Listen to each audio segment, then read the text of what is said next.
하나님께서 세상을 창조하시고 마지막 날에 자기 형상을 따라 사람을 창조하셨습니다.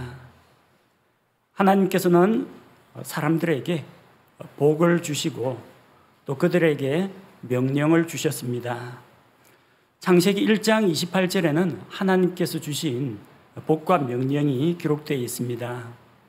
창세기 1장 28절을 보면 하나님께서 그들에게 복을 주시고 하나님께서 그들에게 이르시되 다산하고 번성하여 땅을 채우라, 땅을 정복하라, 또 바다의 물고기와 공중의 날 짐승과 땅 위에서 움직이는 모든 생물을 지배하라 하시니라.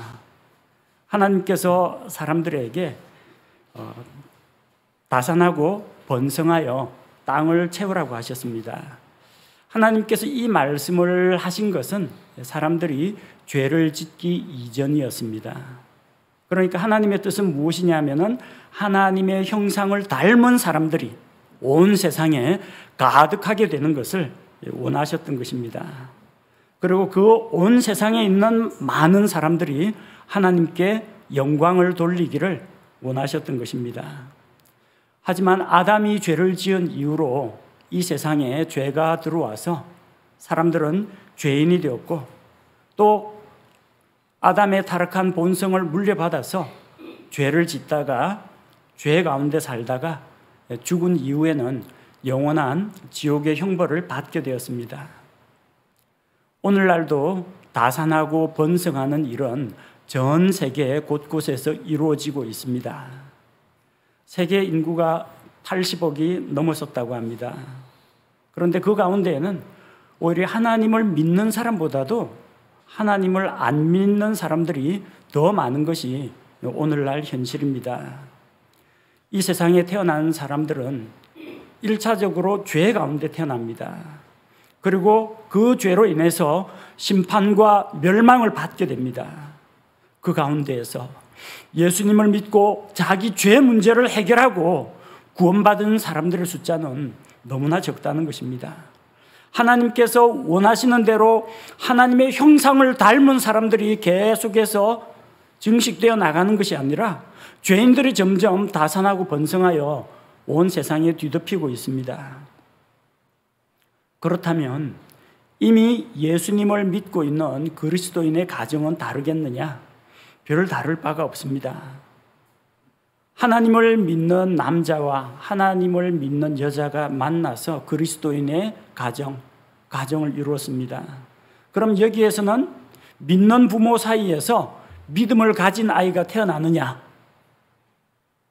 날 때부터 구원받고 태어나는 아이가 있습니까? 아무도 없어요. 태어날 때는 똑같이 죄 가운데서 태어납니다. 가문이나 혈통으로 인해서 사람이 구원을 받는 게 아니라는 겁니다. 요한복음 1장 13절 말씀을 보면 이들은 혈통으로나 육신의 뜻으로나 사람의 뜻으로 나지 아니하고 오직 하나님에게서 태어난 자들이니라. 하나님을 믿고 다시 태어나려면 예수 그리스도를 자기의 구원자로 믿고 받아들여야 합니다. 그렇게 해야만 하나님의 아들들이 됩니다. 이것은 혈통으로 되지 않습니다. 그리스도인의 가문에 태어났다고 해서 구원받는 게 아닙니다. 자기 아버지 어머니가 그리스도인이다, 신실한 믿음의 사람이다 라고 할지라도 그 아이는 태어날 때는 죄 가운데서 태어난다는 겁니다. 구원받은 부모에게서도 죄인이 태어납니다. 그래서 구원받은 부모는 자기 아이들을 진리의 말씀으로 인도해야 할 그런 책임이 있는 것입니다. 어려서부터 말씀을 들려주고 하나님을 알게 하고 구원자 예수 그리스도를 만나도록 도와줘야 합니다.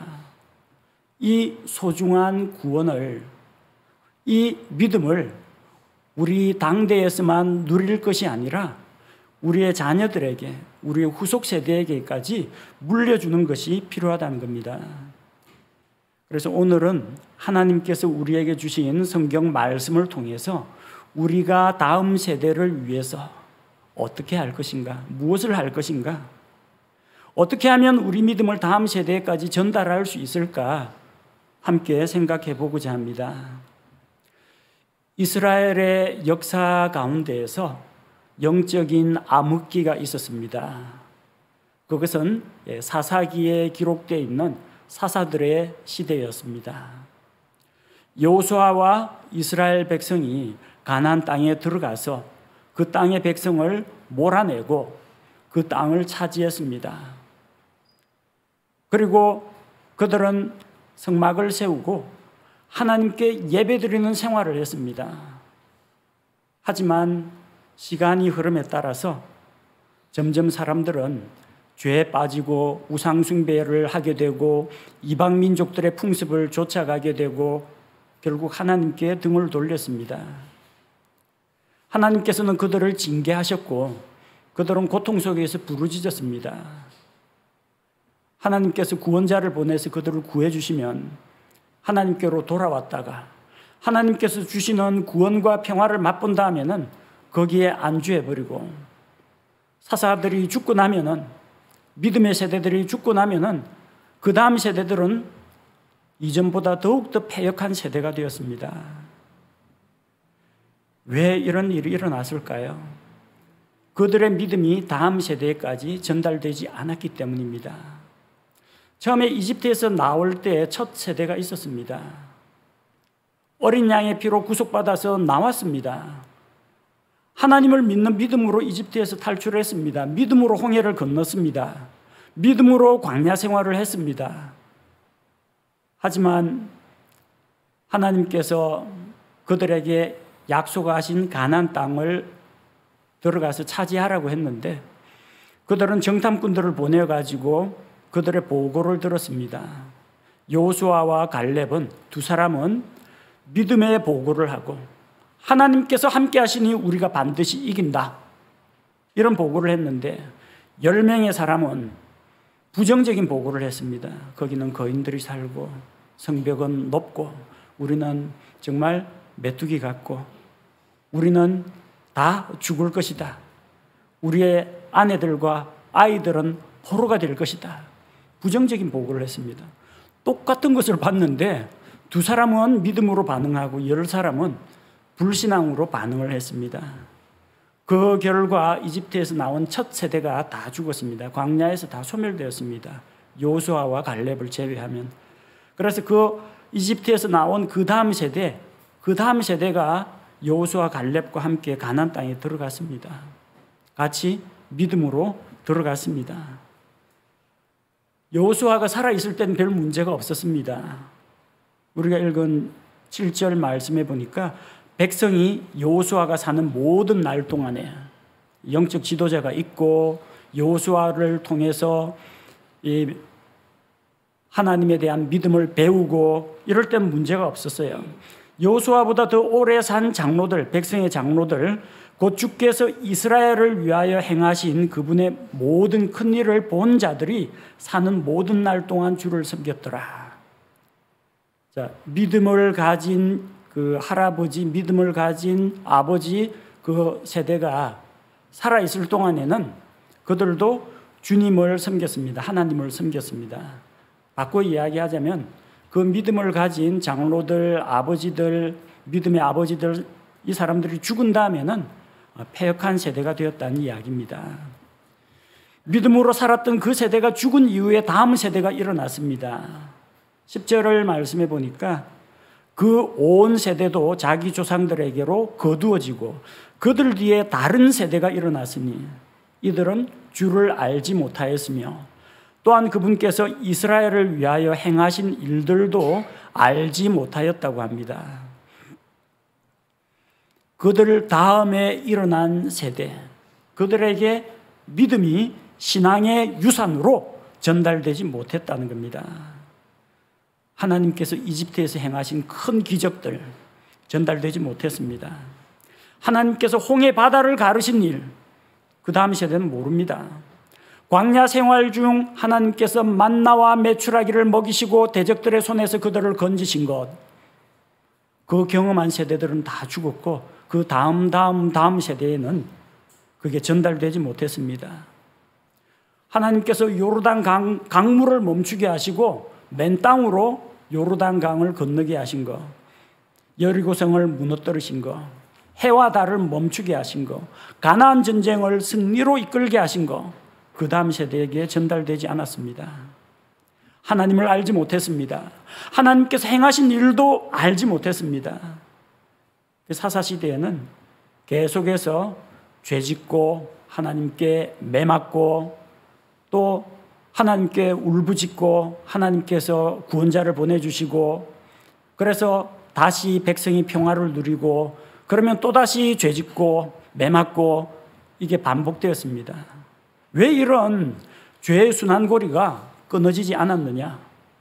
다음 세대를 잘못 키워서 그렇습니다. 하나님을 경험하고 하나님의 구원을 경험한 그 사람들이 다음 세대에게 이 신앙의 유산을 물려주지 못했기 때문입니다. 우리는 지금 성경 말씀을 통해서 진리를 배우고 있습니다. 바른 믿음을 가지고 있습니다.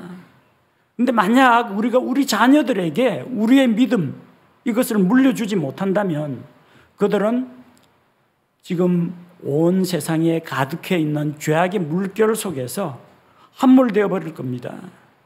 세상에 떠돌고 있는 거짓 교리들, 세상 철학들, 마귀의 가르침에 넘어가서 영영 하나님의 길을 떠나버릴 것입니다. 이건 정말 심각한 문제입니다. 한국 사회에서 지금 아이가 태어나지 않고 인구가 줄어들고 출산율 저하 때문에 노령화가 심해진다. 인구의 문제를 이야기하는데 인구 문제도 심각하긴 심각한데 그보다 더 심각한 문제가 뭐냐면은 그 다음 세대로 갈수록 점점 믿는 사람 숫자가 줄어들고 있다는 겁니다. 교회에 우리 교회는 규모가 작습니다만 큰 교회에 가더라도 청년들에 비해서 학생의 숫자가 적다고 합니다. 청년으로 올라갈 숫자가 적어요. 그 다음에 한 몇 년 지나면요 청년의 숫자도 줄어듭니다. 그 밑에 있는 학생의 숫자는 더 적다고 합니다. 옛날에는 보통 학생회는 좀 많았는데 군대 가고 결혼하고 어디 취업을 해가 다른 지역으로 흩어지고 이러면서 위로 갈수록 조금 숫자가 줄어들었는데 요즘은 학생회가 적대요. 왜 학생회 숫자가 적습니까? 하니까 물어보니까 주일학교에서 안 올라온대요. 주일학교는 왜 적습니까? 유치부에서 안 올라온대요. 애들이 전부 다 집에서 스마트폰 보고 집에서 냉장고에서 간식 꺼내 먹고 텔레비전 보고 이러지 교회를 안 온대요.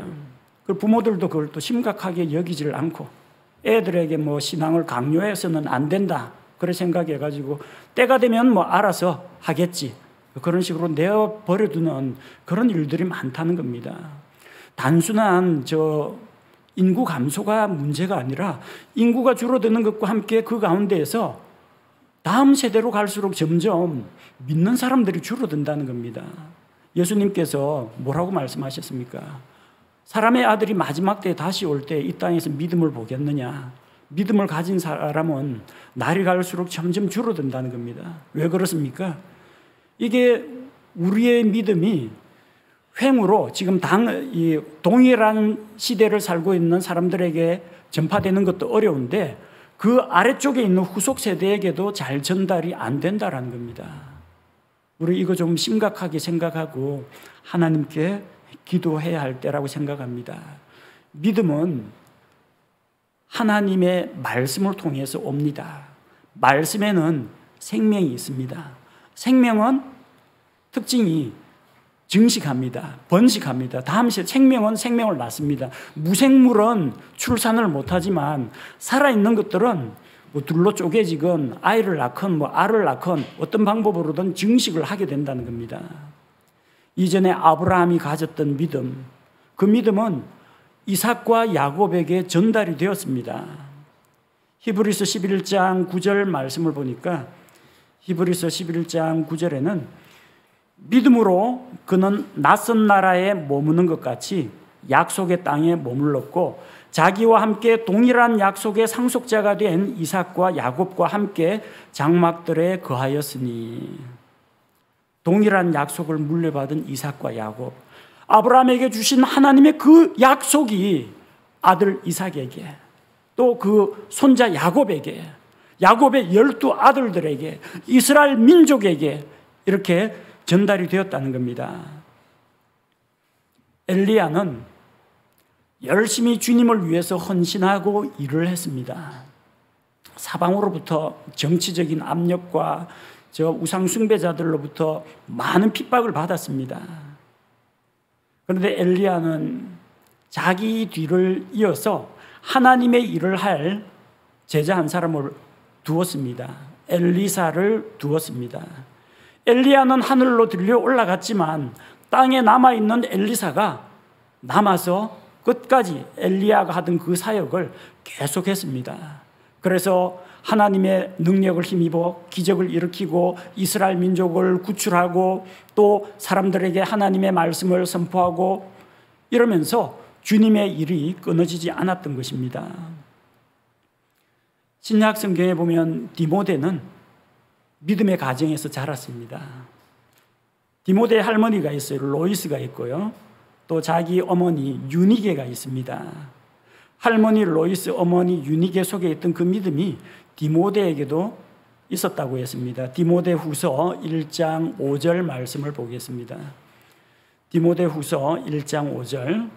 내가 내 속에 있는, 디모데 속에 있는 꾸밈 없는 믿음을 회상하노니 그것은 먼저 내 할머니 로이스와 내 어머니 유니게 속에 있었으며 내 속에도 있는 줄을 내가 확신하노라.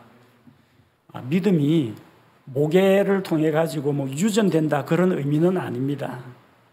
이 할머니가 중요한 역할을 했다고 봐요. 할머니 로이스가 어려서부터 이제 딸을 잘 가르쳤을 겁니다. 유니게에게 하나님의 말씀을 가르쳤을 겁니다. 그리고 또 유니게는 아들 디모데를 어려서부터 말씀을 가르쳐가지고 하나님을 알게 했습니다.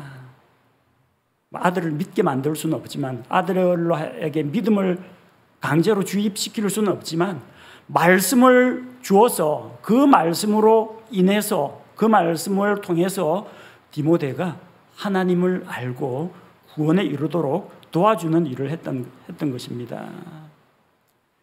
믿는 가정에서 태어난 사람, 믿는 가정에서 자라난 사람이 믿지 않는 그런 일도 있습니다. 아버지가 목사고 장로인데 그 아들 불신자인 그런 경우도 있습니다. 근데 불신자 가정에서 자란 사람이 또 다른 경로를 통해서 믿음을 갖게 되는 그런 경우도 있습니다. 진짜 신학교 가면요, 무당 아들이 와가지고 신학생하고 신학 다니면서 전도사하는 그런 일도 있습니다. 믿음은 혈통으로 오는 게 아닙니다. 가문을 통해서 오는 것도 아닙니다. 우리는 믿음을 유전을 통해서 자녀들에게 물려줄 수는 없습니다. 하지만 진리의 말씀을 통해서 다음 세대를 잘 가르쳐서 우리 신앙의 유산이 끊어지지 않고 다음 세대에 이어지게 할 수는 있습니다. 어떻게 하면 우리 믿음을 다음 세대에 전수할 수 있을까? 첫 번째로 생각할 수 있는 것은 믿음의 배우자와 결혼해야 합니다. 믿음은 물론 유전은 되지 않습니다. 그러나 신앙의 부모가 있어야 자녀를 믿음으로 양육할 수가 있습니다. 왜냐하면 결혼을 하면은 부부는 같은 멍에를 매게 됩니다. 남편이나 아내의 영광도 수욕도 부부가 같이 겪게 됩니다. 기쁨과 슬픔도, 부요함과 가난함도 남편과 아내가 함께 짊어지게 된다는 겁니다. 신앙 역시 마찬가지입니다. 그래서 안 믿는 사람하고 결혼하면은 안 된다, 그 이야기입니다. 고린도 후서 6장 14절 말씀을 보겠습니다.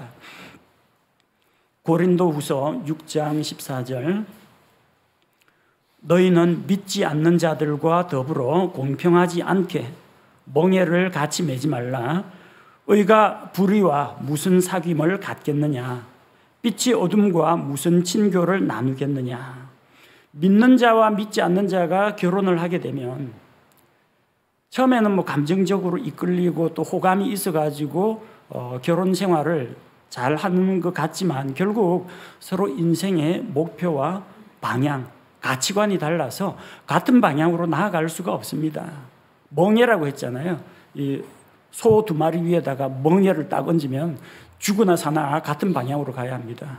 왼쪽 손은 이쪽으로 가려고 오른쪽 손은 이쪽으로 가려고 하면요, 결국은 밭을 갈 수가 없습니다. 농사를 할 수가 없습니다. 함께 갈 수가 없다는 겁니다.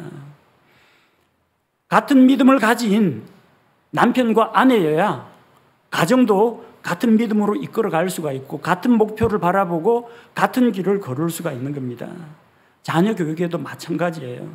자녀를 말씀으로 가르치려고 하는데 한쪽이 안 믿는 사람이면 어떻게 하겠습니까? 애한테 종교를 강요하지 말라. 뭔가 하나님께 헌신해서 헌금을 드리려고 하는데 옆에서 남편이나 아내가 반대하면은 할 수가 없습니다. 교회 가는 일도 남편과 아내 둘 중에 한 사람이 무슨 경조사가 있다, 가족 여행을 가야 된다 이러면은 사사건건 신앙생활에 걸림이 됩니다. 힘들어요. 같은 믿음을 가진 사람을 만나서 신앙생활하고 있다는 거, 믿음을 가진 부모 아래서 자라는 게 얼마나 큰 복인지 여러분이 직접 경험해 보지 않으면 그 축복을 알 수가 없습니다. 대부분 결혼할 때 좀 편하게 생각하는 사람들이 있는 것 같아요. 일단 결혼부터 하고 결혼한 다음에 내가 전도하면 된다. 그 너무 아니라는 생각입니다. 전도 잘 안 됩니다. 가까운 사람도 결혼하고 나면은 그런 거 가지고 따지지 말자 하고 적당히 뭉개고 넘어갑니다. 결혼하면 뭐 예수 믿어주겠다, 뭐 결혼하면 교회 가주겠다, 무슨 선심 쓰듯이 자기가 하나님 앞에 답답해서 구원받으러 나와야지 꼭 뭐 교회 나가고 예수 믿어주겠다 이런 식으로 선심 쓰는 것처럼 약속을 하거든요. 근데 결혼하면 되게 약속을 안 지키더라고요. 그냥 상대방 교회 나가는 거 방해만 안 하면은 그냥 뭐 다행이다, 그런 정도입니다. 믿지 않는 남편 때문에 혹은 믿지 않는 아내 때문에 속앓이 해보신 분은 아마 이게 무슨 말인지 이해를 하실 겁니다. 눈물과 기도로 배우자를 주님께로 인도하신 분들도 있습니다. 근데 그건 힘들어요. 처음부터 같은 믿음으로 출발하는 게 가장 좋습니다. 저는 하나님을 믿지 않는 가정에서 태어났습니다. 그리고 중학교 3학년 때 처음 우리 가문에서 처음으로 예수님 믿고 교회 가게 되었습니다. 가족들로부터 받는 핍박, 가족들의 반대, 이건 별거 아닙니다. 그러면 내가 그냥 무시해버리고 떨쳐버리면 되는데 제일 힘들었던 게 뭐냐면 너무 외로웠습니다. 신앙생활 하는데 다른 애들도 불신 가정에서 나오는 친구들 많이 있었어요.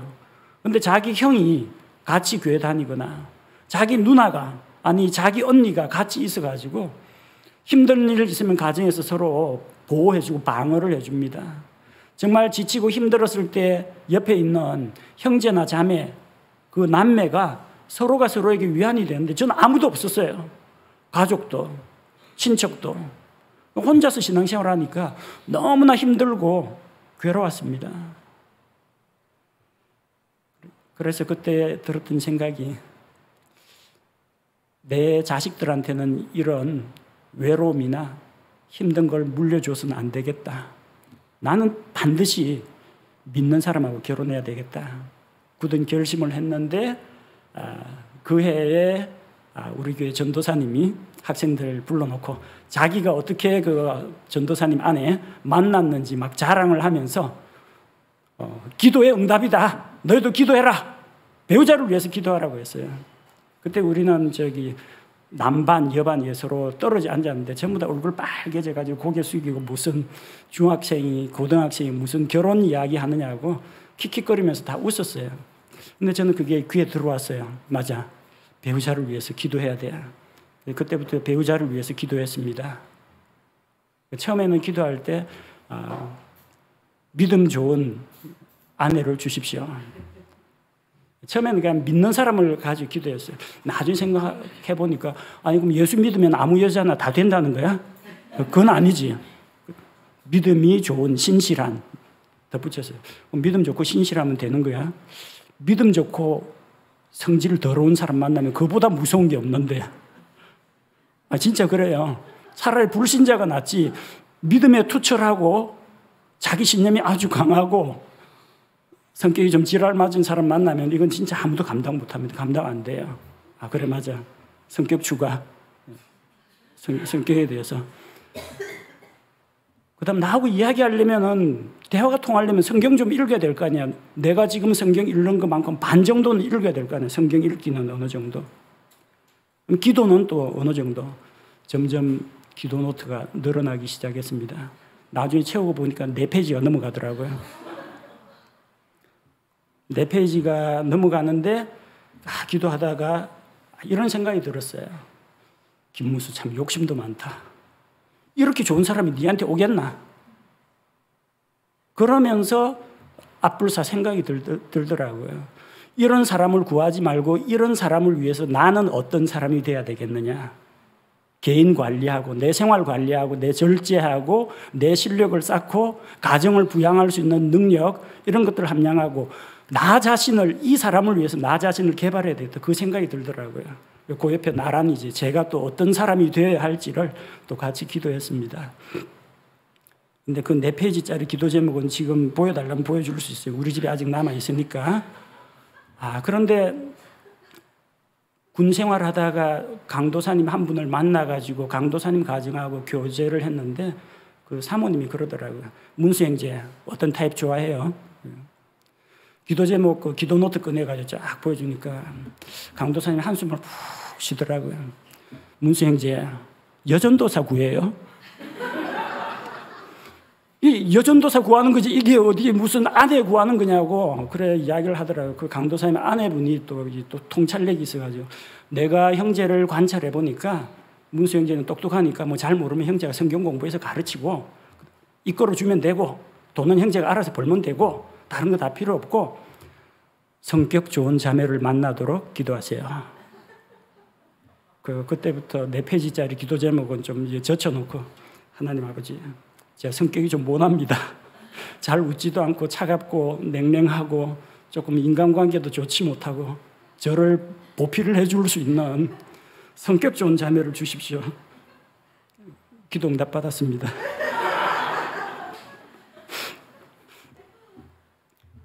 그 성격만 좋은 게 아니라 다른 좋은 장점도 많이 가진 여러 가지 많이 얹어주셨더라고요. 나는 성격만 가지고 기도했는데 우리 학생들, 청년들 호투루 듣지 마세요. 기도하세요. 기도. 구체적으로 기도하세요. 그러니까 뭐 믿음의 배우자 주세요. 이 정도 말고 조금 세부적으로 구체적으로 기도하고 또 자신이 그 배우자를 위해 준비되도록 해야 됩니다. 그런 사람들끼리 만나가지고 자녀를 낳으면 물론 죄 가운데서 태어나는 아이지만 믿음으로 양육을 할 수가 있고 가진 믿음을 다음 세대의 부부가 합심해서 다음 세대에 전달해 줄 수가 있는 것입니다. 두 번째는 다음 세대를 이어갈 자녀를 출산해야 합니다. 우리의 믿음을 다음 세대에 물려주려면 그 신앙을 물려받을 사람이 있어야 됩니다. 사람이나 식물이나 동물이나 생명을 통해 생명을 낳습니다. 다음 세대를 이어갑니다.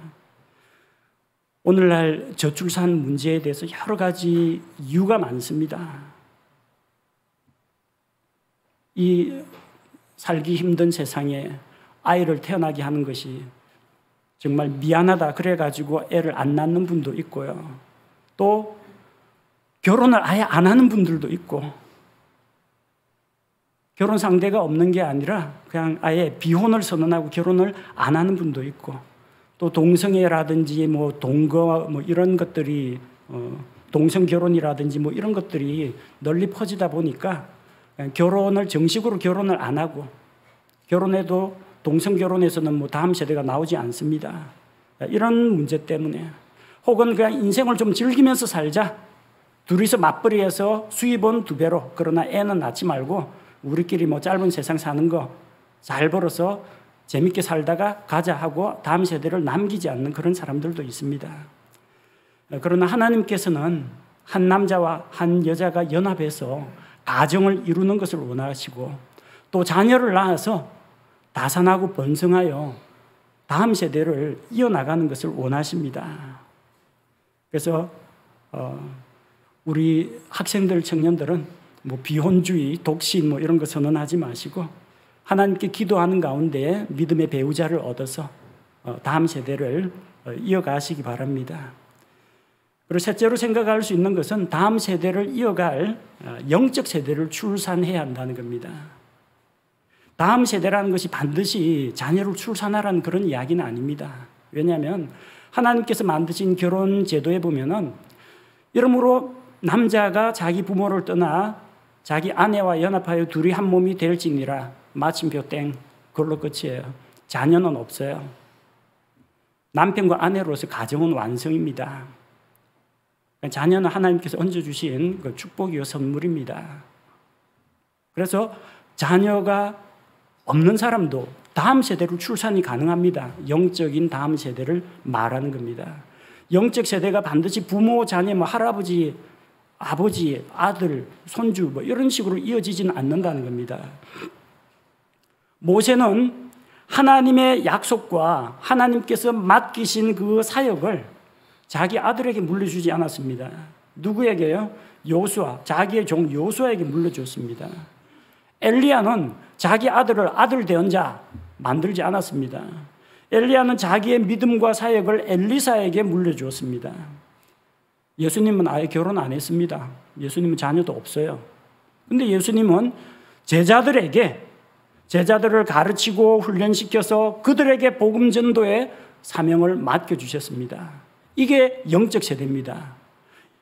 모세의 믿음을 요수아가 물려받았고 엘리야의 믿음을 엘리사가 물려받았고 예수님의 그 믿음과 약속을 제자들이 물려받은 것입니다. 우리도 이렇게 할 수 있습니다. 디모데후서 2장 2절에는 믿음으로 이어지는 영적인 네 세대를 보여줍니다. 디모데후서 2장 2절 말씀을 보니까 또 내가 많은 증인들 가운데에서 내게 들은 것들 바로 그것들을 신실한 사람들에게 맡기라. 그들이 또한 다른 사람들을 가르칠 수 있으리라.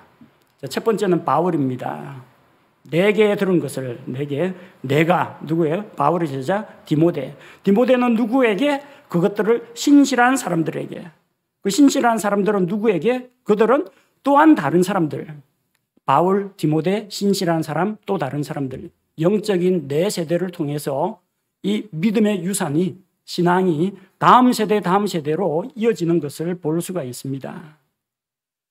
우리는 복음을 전해서 구원으로 인도하는 사람들, 믿음 가운데에서 잘 양육해야 합니다. 우리의 믿음을 복음 전도를 통해서 물려줍니다. 그 복음을 들은 사람이 또 다른 사람에게 복음을 전합니다. 그래서 구원받습니다. 그 구원받은 사람 가운데 또 누군가가 다음 사람에게 복음을 전해주면은 이것은 세대나 나이를 넘어서서 영적인 다음 세대들을 계속해서 출산하게 되는 것입니다. 네 번째로 우리가 생각할 수 있는 것이 다음 세대를 진리의 말씀으로 양육하는 일입니다. 자녀를 낳는 것보다 더 중요한 것은 자녀를 잘 키우는 것입니다. 복음을 전해서 구원으로 인도하는 것도 중요합니다. 근데 그 구원으로 인도해서 구원받은 사람을 잘 가르쳐서 믿음 안에서 굳게 세우고 또 그 사람이 또 다른 사람을 전도할 수 있도록 훈련시키는 것도 함께 중요한 일입니다. 종종 지금 떨어져 있는 아들들 생각을 하곤 합니다. 생각해 보면 자녀 교육하면서 참 실수도 잘못도 많았다는 생각이 듭니다. 그 당시엔 제가 옳다는 것을 가지고 이 아들들에게 좀 강요하고 밀고 나갔습니다. 그래 그 덕분이지 뭐 그나마 뭐 비뚤어진 길로는 나가지 않았는데 요즘은 떨어져 있는 아들들을 생각하면 그냥 만감이 교차합니다. 한국에 있을 때 왜 좀 더 다정다감하게 잘 대해주지 못했을까?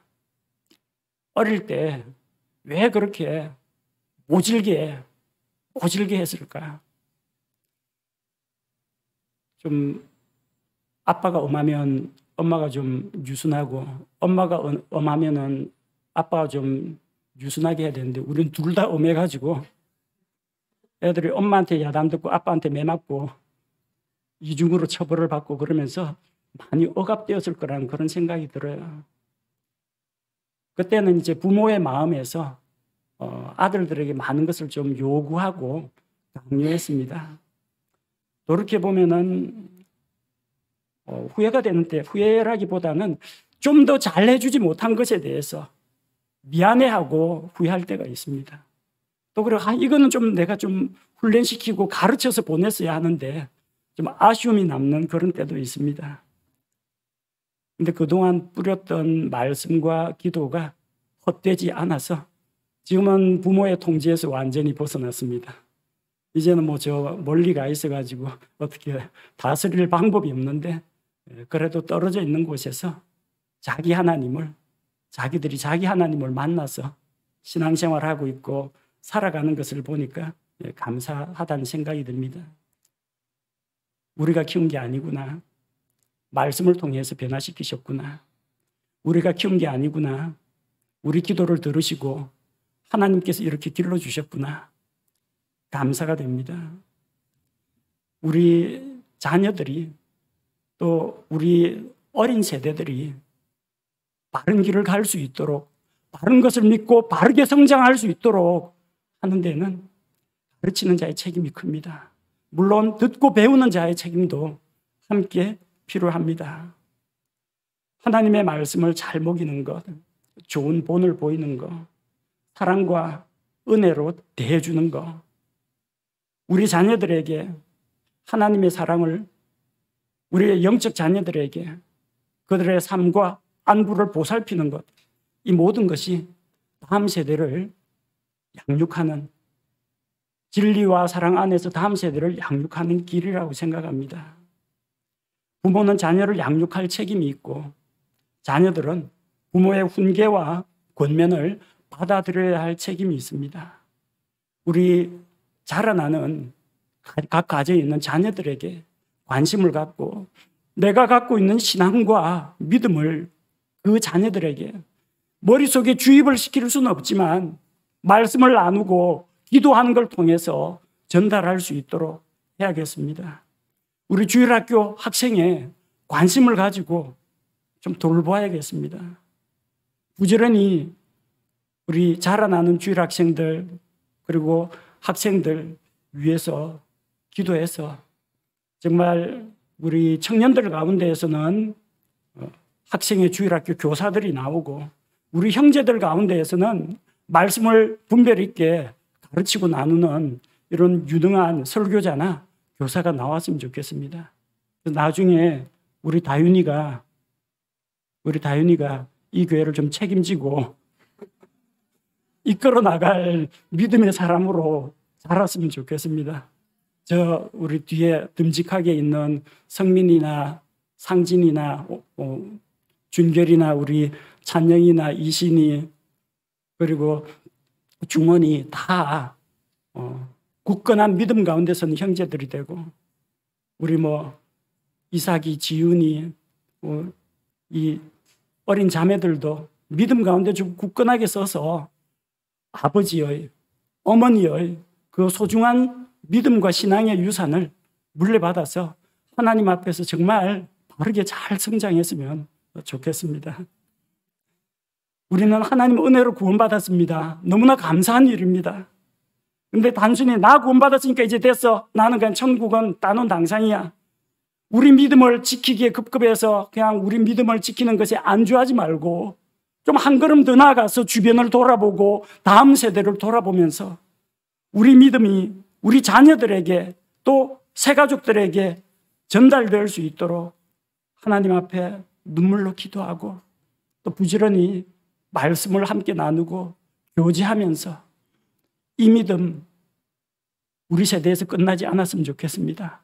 다음 세대, 그 후속 세대까지 하나님을 아는 것과 올바른 진리의 말씀과 바른 교리가 그 다음 세대까지 전달되도록 우리 함께 기도합시다. 같이 기도하겠습니다. 은혜로 구원하여 주신 하나님의 사랑과 그 크신 은혜와 섭리에 무한한 감사와 찬양을 드립니다.